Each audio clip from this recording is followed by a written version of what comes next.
Hey everybody, welcome back to MTG Killer Bees. We got a box here. It's a fancy box. I figured with the resurgence of Pioneer, now would be the time to open up a box of Fate Reforged. These are still relatively cheap and maybe one of the best deals you can get in the Pioneer boxes. These are still going for like 130 on TCG and eBay. And they have Ujin Spirit Dragon, and what was the other one? Mentor. Something Mentor. Yeah, I can't remember. And then you also have a chance for fetch lands that aren't Pioneer, but they're modern legal. So I believe Dragons of Tarkir fetch lands, or is it Khans? One of the Tarkir fetch lands. So let's see how we do.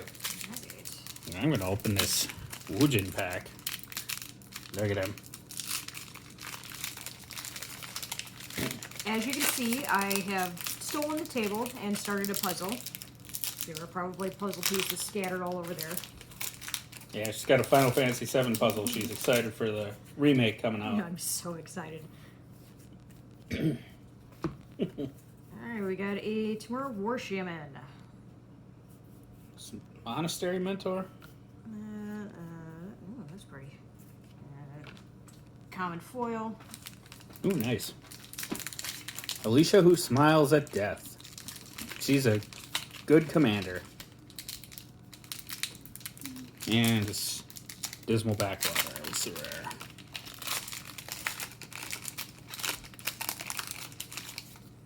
Manifest tokens are in this set. I forgot about that.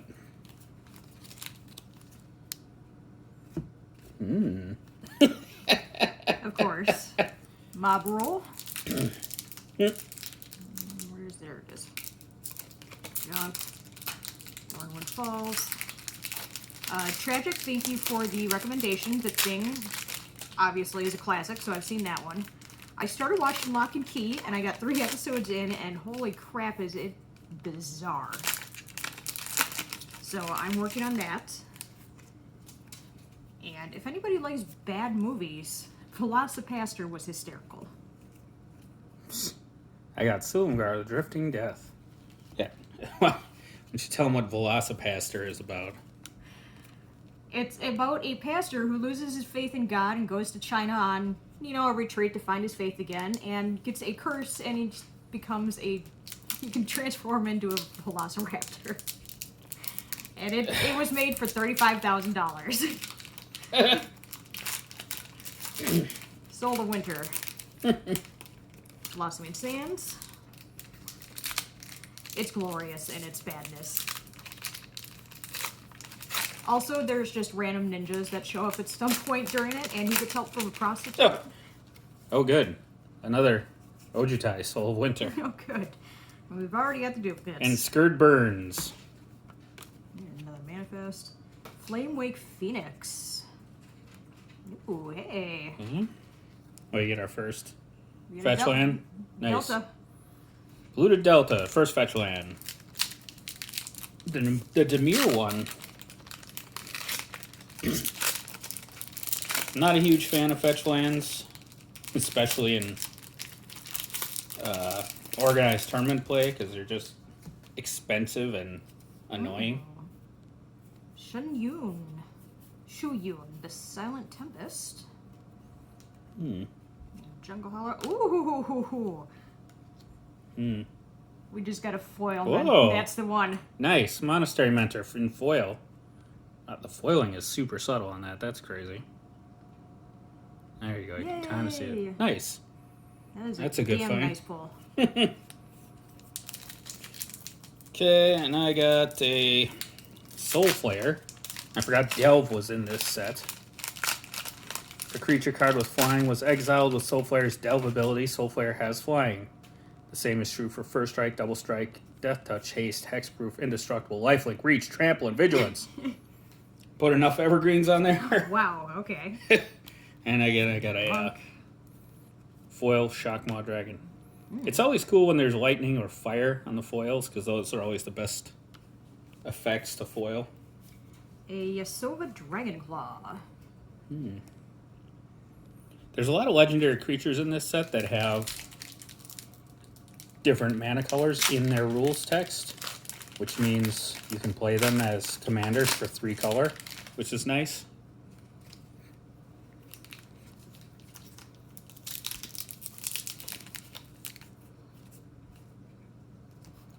Rally the Ancestors. I bet that Monastery Mentor is going to be our That's good. best pull for the whole box. I'm hoping for an Ujin because I really like that card. You've bought several already. You can never have too many Ujins.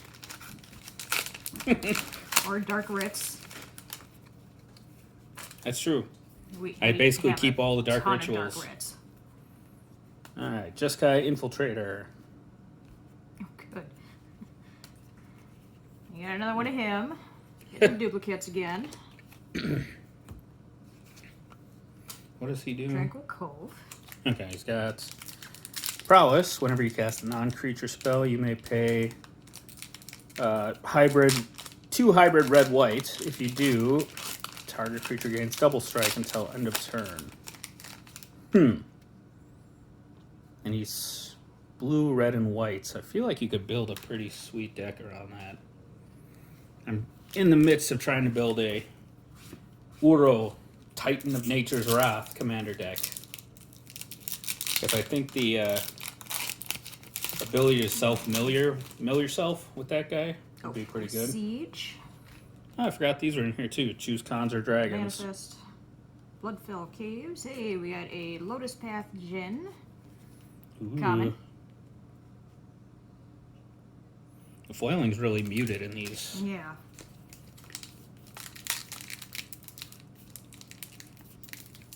Only one Petulant so far. Ooh, I got another mythic. Ooh. Brutal Horde Chief. Second one. 3/3 for 4. Whenever a creature you control attacks, defending player loses 1 life and you gain 1 life. You can pay Boros, and 3. Creatures your opponents control block this turn if able, and you choose how they block. That could be really good too.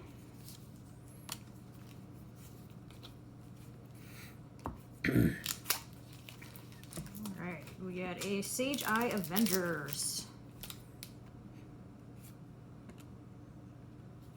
And a Dismal Backwater. So, what does everybody else think about the glut of products that Wizards has coming out this year? There's Like, they a just lot. announced a Jumpstart set, which I don't know how I feel about that. Yeah. I mean, I like the idea of it, but is it really going to be useful? Like, are there going to be a ton of people who at their local game stores or at conventions are going to be in between games and say, oh, let's get 2 packs of Jumpstart and play quick? I don't think that's going to be a thing. No, they're going to do what we did last year at Gen Con and buy into the Commander tournament, so you get the deck for the price of the I got Crucible of the Spirit Dragon. junk. Tranquil Cove. Frontier Siege. Speaking of Gen Con, Cons and Dragons. we have booked our hotel. Yep. So if you'll be at Gen Con 2020, we might see you there. We don't actually play too much Magic. We play Commander, and I did a 2-headed giant draft last year. But I like going around and seeing new games and spending too much money in the Well, we spent so much merchant money. hall. I think, day one, we bought the Scythe, like the really nice 3D printed metal coin holder and the metal coin, so we had to upgrade those. And then we bought a couple games. Scrolled Masters. We pre-ordered Dune while we were there. Oh yeah. Doing the board game is pretty awesome. I would say it lives up to its reputation. Honeybee doesn't like that style of game, so she hasn't played it yet. It's so hard. No, we played a game together. We did a trial run. Yeah, we did a trial run, but playing Dune 2-player is It's not mediocre. Because it's, who did we play as? The Atreides and the Harkonnens. Yeah, because that is the standard 2-player game. I would say with the current... Oh, there we go. Yay! There he is! Ujin, the Spirit Dragon. He costs 8 generic. He comes into play with 7. Plus 2. Ujin deals 3 damage to target creature or player. Minus X, exile each permanent with converted mana cost X or less. That's 1 or more colors. Minus 10, you gain 7 life, draw 7 cards, then put up to 7 permanent cards from your hand onto the battlefield. Holy shit. His minus X, though, is really the killer. That is a crazy ability to have. Especially if you're playing colorless deck. I'm going to exile your entire board and screw you. Okay, I got Arc Bond. Choose target creature whenever that creature is dealt damage this turn. It deals that much damage to each other creature and each player.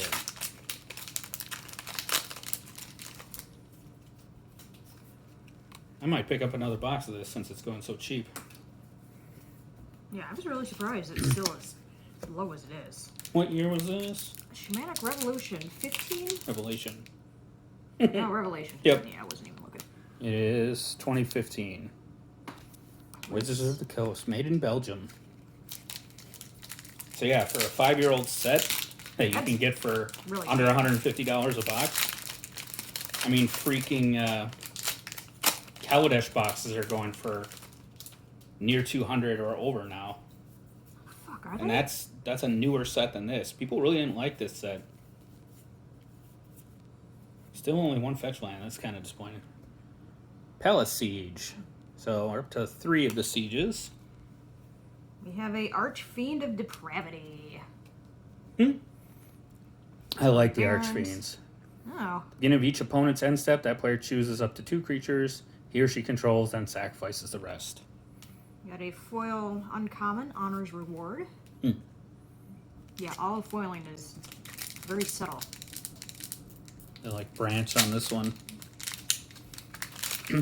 I think Archfiend of Despair is my favorite, though. Here, kitty. So, it is Sunday, and they've shown the pictures from the toy convention of the upcoming Ikoria packaging. The stupid Commander decks haven't changed their packaging, so that was the one thing I was hoping that they would do. I got another Alicia Who Smiles at Death. God. They're using that same big ass box with Duplicate. There you go. With the giant card in the front that nobody cares about, and the box that won't fit the deck once it's in sleeves. So they give you, basically they're giving you a bunch of stuff that you have to throw away, and you get the deck too, which irritates me. I either think they should just pack it in a small box that just holds the deck, or if they're going to use larger packaging, they should package it so that we get something of value. How about a box that came with anthologies, or one of those plastic life counters that came with anthologies? I do like those life counters. And stop using those stupid giant cards as like they're added value. They're not added value, they're just stuff we have to throw away. A deck box that would fit the deck once it's in sleeves would be greatly appreciated. Dromoka the Eternal. Well, now I have a bunch of dragons. I might build a dragon deck. I did buy that Dragon Secret Lair. Yep. Oh, there's another thing that people can't agree on is the secret layers. So we're probably going to get at least one a month moving forward now. Hey, nice. Monastery Mentor. Yay! We get the Non-foil. regular one. Yeah. And I actually have no use for that, so I'm probably going to be selling. Hey, we got another Those. mythic. Woo! Temporal Trespass. Ooh. Hello, lady. Yeah, I thought you'd like that Take one. an extra turn after this one. And it's got Delve, so it can help you cast that 11 CMC cost. Anyway, the secret layers. Like the consensus seems to be, I think, like everybody else, is that they're way overpriced. This last one was the gods in the new constellation frame, and it was $150 if you wanted all of them, which is like ended up being like 20 cards or something if you include the random planeswalkers you get for $150. I think Wizards has finally realized they can sell into Mob roll. single cards for crazy amounts of money. Supplant form. Yeah, if you're watching my shirt, go back and forth, the cat has the string.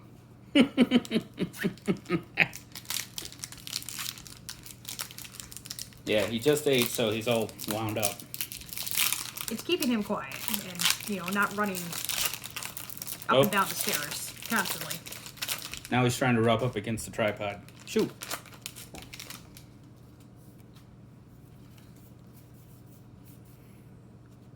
Oh boy. There's really not a whole lot in the commons, uncommons.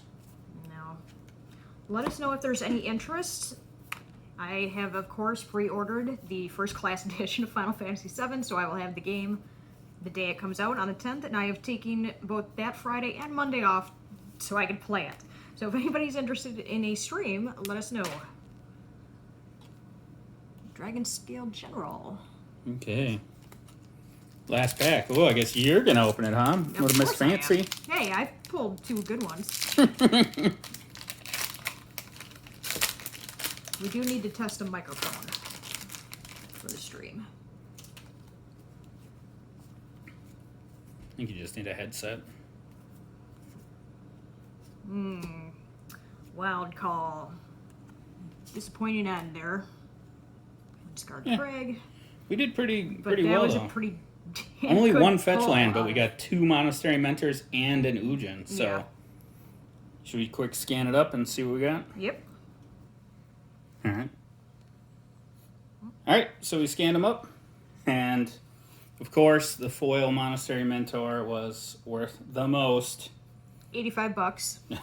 So, but I don't know what the fuck happened. either on the way to scan it or out of the pack, the Ujin got a little nick in it. I don't know how that happened. That's disappointing.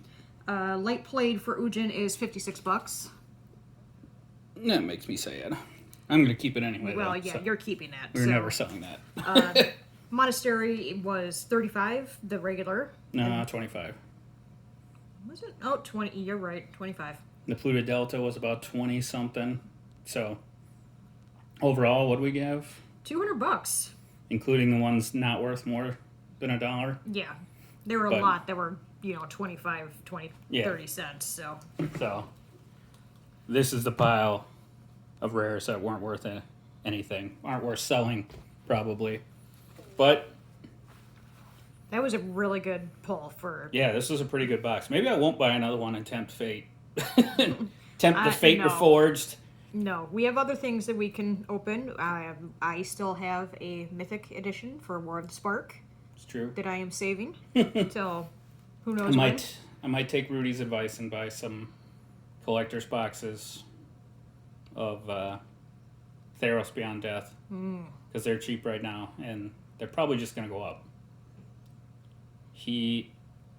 Go watch his video on it, but he thinks they're going to be like Iconic Masters.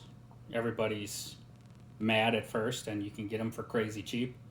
And now 3 years late, 2.5 years later from Iconic Masters, those boxes are crazy expensive. And if you would have bought them when they were new, you could get them for like on the low $130 a box for a master set. So I might do some collector's boxes and hang on to them. But anyway, we will see you guys next time. Till then, say bye, honeybee. Bye, honeybee. Those are some killer bees.